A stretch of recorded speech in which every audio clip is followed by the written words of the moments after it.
สบายดีพี่น้องมาพอกันคือเก่ากับบาวตุกหลังจากที่เกี่ยวข้าวขึ้นมาแต่เกี่ยวข้าว12 โมงพามาหาหลอกเก็บเห็ดกอหาหลอกกันเบิ่งว่าจะได้หรือบ่ได้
เดี๋ยวพี่น้องเดี๋ยว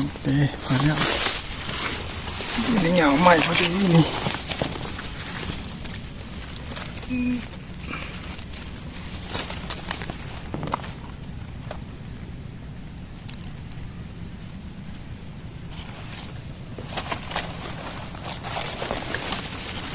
ไปต่อหาต่อ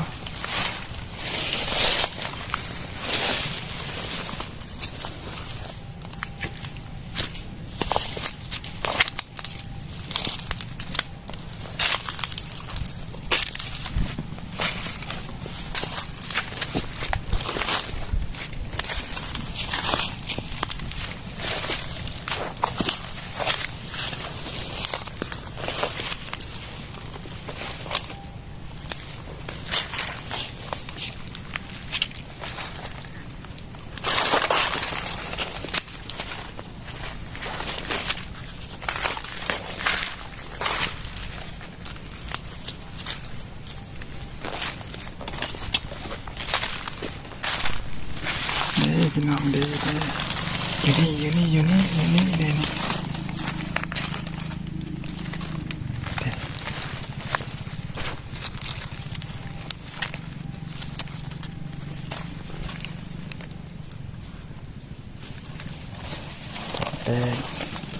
ไปหาต่อ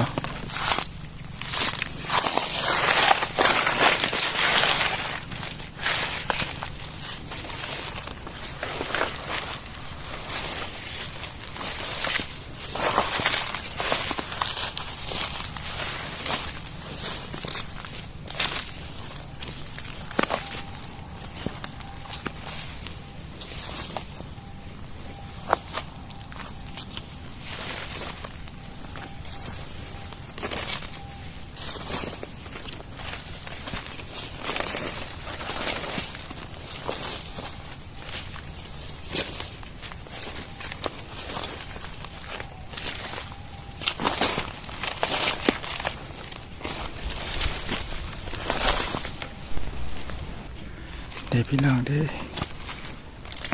ยู่นี่เขาหาเงิน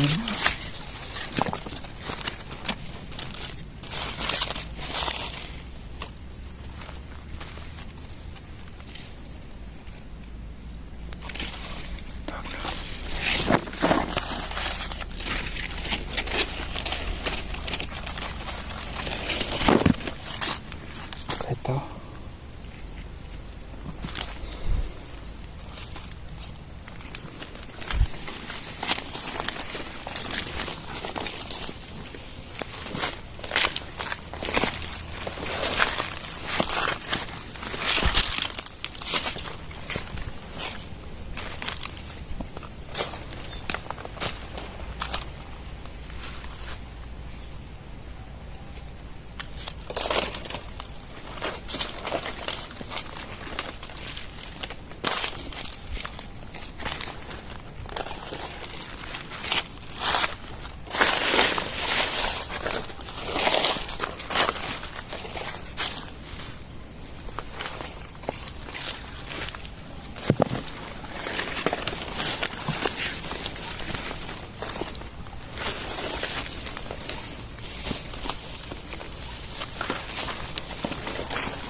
พี่น้องนี่ในทางยางพอดีเลยนี่นะ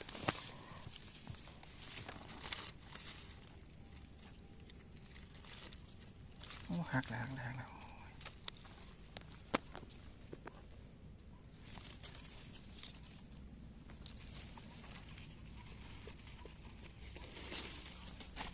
เริ่มจะมดแล้วพี่น้องคนกับมาหาเหมือนของนายแต่นี่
แมนบ่นี่พี่น้องแมนบ่ตัวนี้นี่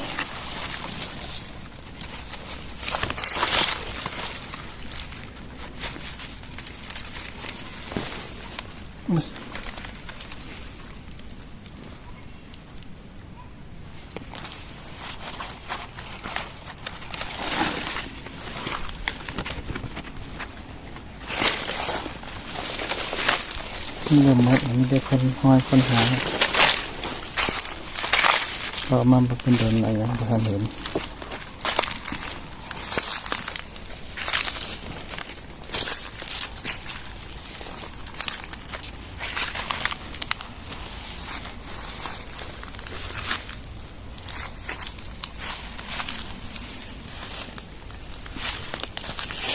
นี่พี่น้องนี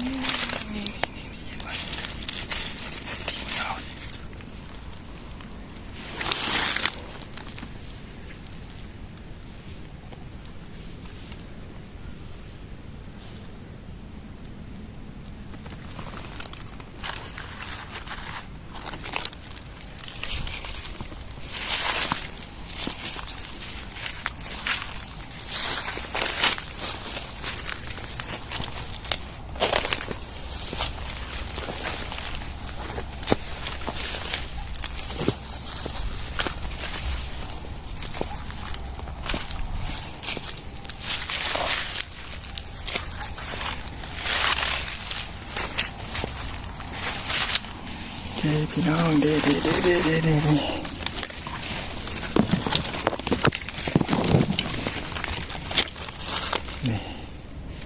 อยู่ตามเงาไปสิเลย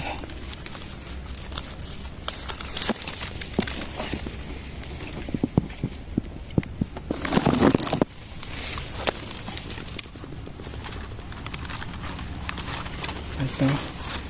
นั่นแหละทางนี้ละปนเปลี่ยนทางนี้แล้ว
หน่อยตัวนี้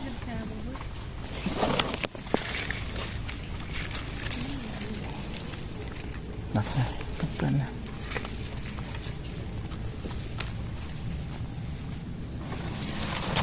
ไปต่อ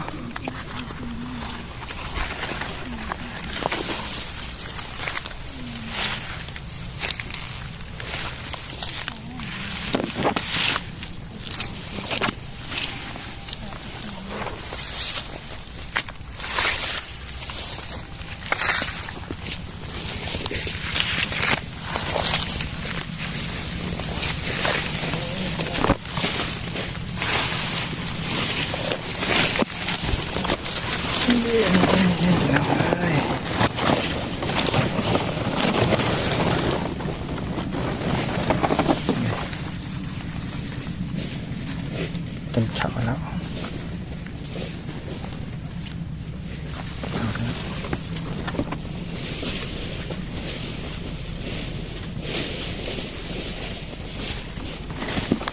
ดอกไม้กัน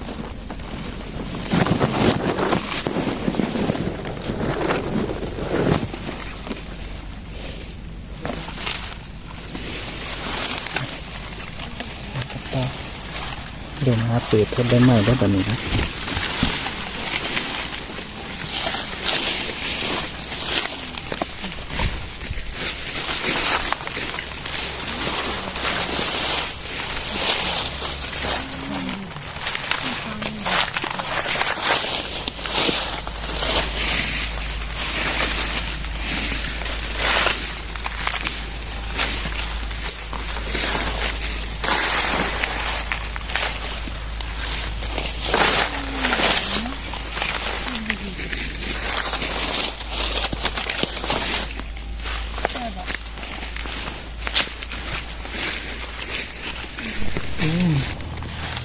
ดอกน้อยๆกันนี่นะ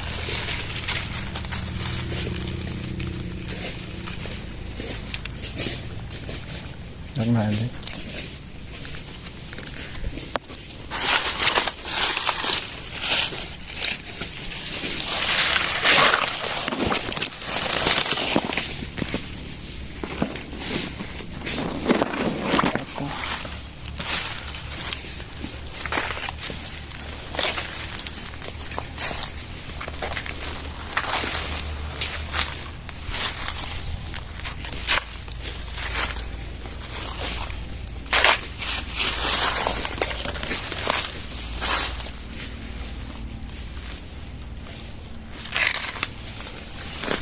ดีพี่น้อง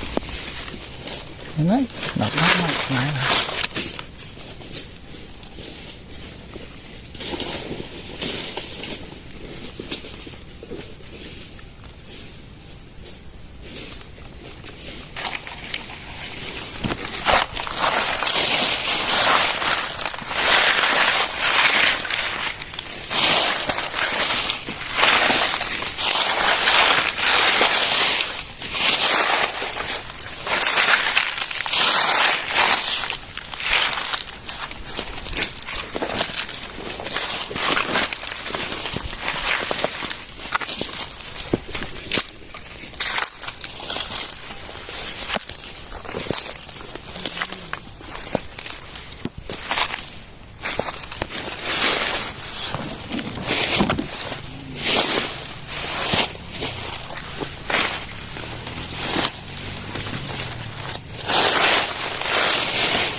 เบิดเลยหายไปละ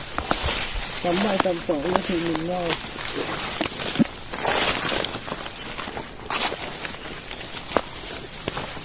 นี่เป็นความมวน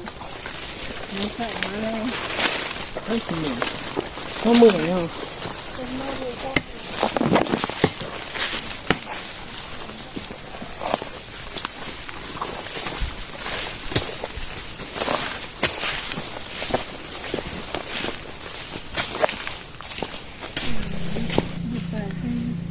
ได้ทันนี้พี่น้องได้บัวร้ายมื้อนี้คนมาเก็บร้ายละได้สำนี้บ่พอแกงซ้ำเมื่อก่อนพี่น้องพอกันคลิปหน้าสวัสดี